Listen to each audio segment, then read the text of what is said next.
Repita. 7h10, pauta 2. Já no cenário nacional, a CNN Brasil cancelou o debate após equipes de Lula e Bolsonaro não confirmarem participações. A emissora fez o anúncio do cancelamento por meio de um comunicado oficial ontem à tarde. A decisão foi tomada após os candidatos Luiz Inácio Lula da Silva, do PT, e Jair Bolsonaro, do PL, que são os dois mais bem colocados nas pesquisas, não confirmarem suas participações. Conforme a CNN Brasil, com a ausência de Lula e Bolsonaro, o debate não iria refletir o real cenário da disputa presidencial. Apesar da situação, a emissora afirmou que há a possibilidade de formar um consórcio temporário com outros veículos de comunicação para tentar viabilizar a realização dos debates. Ainda concluiu em sua nota que o evento é um compromisso firmado de qualquer emissora que trabalha com o viés democrático. O debate da CNN Brasil estava marcado para o dia 6 de agosto e, na ocorrência de segundo turno, havia reservado o dia 3 de outubro. Logo após o anúncio da emissora, o terceiro colocado na disputa, Ciro Gomes, do PDT, foi às redes sociais lamentar a decisão. Para ele, é uma decepção o cancelamento do debate. Pelo mesmo motivo, a TV Bandeirantes decidiu adiar a realização de seu debate presidencial, inicialmente programado para o dia 14 de agosto. A emissora remarcou para o dia 28 do mesmo mês a realização do evento. Conforme a TV, Lula e Bolsonaro ainda não confirmaram suas presenças. E tendem a não confirmar. A estratégia eleitoral de ambos prevê que debates só no segundo turno. É lamentável porque eu gosto do debate por dois motivos. Primeiro, como eleitor. Acho que o eleitor tem a chance de conhecer no debate os candidatos sem marketing, né, sem aquele verniz, como falou Pedroso, da propaganda. Então é importante para o eleitor conhecer o candidato de verdade, o que ele pensa sobre valores, sobre princípios principalmente. Então isso é importante. Segundo, como comunicador, né, porque o debate traz muita notícia para a seara do debate público e isso é importante também. Mas a estratégia eleitoral dos dois, ela se apoia em um problema dos debates, que são, na verdade, os candidatos nanicos, que acabam inviabilizando.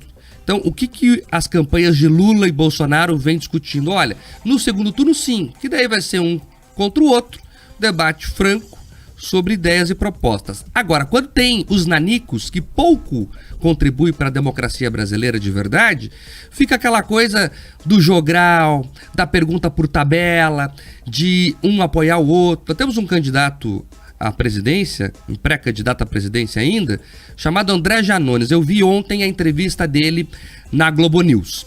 Ele falava abertamente, olha, eu não vou para o segundo turno, eu não tenho chance. Ele falava. E se for para o segundo turno, eu sou Lula. Então é isso. Então ele é o quê? Qual que é a função desse candidato a não ser fazer escada para o Lula? E aí eles ficam, né, cobrando para participar também. A lei eleitoral é ruim nesse sentido, é ruim. Ela prevê que qualquer partido que tenha pelo menos 5 parlamentares no Congresso possa participar de debates. A emissora é obrigada a convidá-los. E aí, candidatos que não acreditam nem neles mesmos são obrigados a ser convidados e o debate fica inviabilizado. Né? O debate eleitoral é importante, mas antes de tudo é um programa de televisão, que tem tempo, que tem regra, e aí se tiver muita gente, acaba inviabilizando. Então, nós temos que pensar em mudar a legislação eleitoral, né? Primeiro, mais filosoficamente, acabar com a quantidade de partidos no Brasil, mas mudar a legislação eleitoral para atualizá-la, para que fiquem viáveis os debates e aí sim nós possamos ter uma democracia de verdade e não dar microfone para gente que não acredita nem neles mesmos.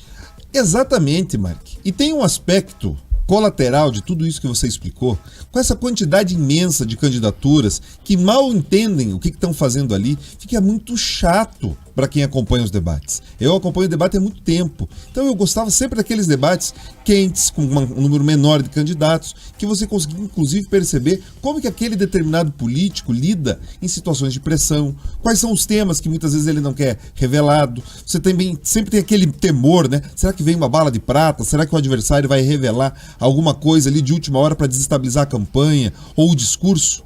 Agora, quando você coloca lá 6 candidatos, 8 candidatos, é uma coisa tão chata, porque é isso, parece um jogral. Para o eleitor fica chato, ele não entende aquele formato, sorteia isso, puxa aquilo.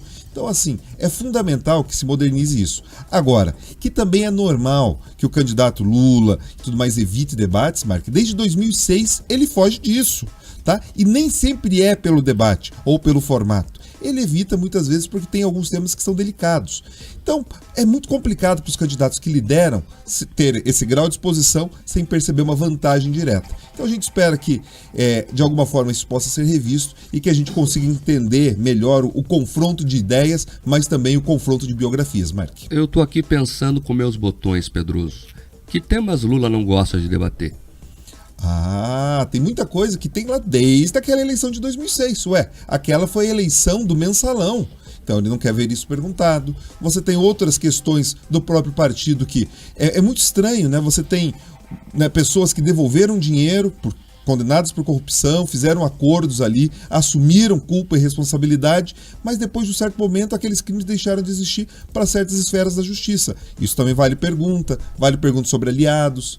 Então, assim, tem uma série de questões que muitos políticos evitam. E aí que eles não gostariam que isso fosse perguntado. Até porque, Mark, em algumas sabatinas, alguns veículos de mídia, eles são no mínimo amistosos. Já reparou como, inclusive, daí certos candidatos escolhem a dedo, né? Ali eu vou, ali eu não vou. E daí as entrevistas sabatinas parecem mais aquele tipo de confraternização de compadre do que necessariamente o objetivo de esclarecer o eleitor. Às vezes me assusta esse papel que alguns se prestam. Você vê, inclusive, a cara, né, dos entrevistadores aprovando aquilo que estão ouvindo, que não seria, na verdade, a função de quem conduz um debate. Cada um tem a sua opinião, é claro, é óbvio.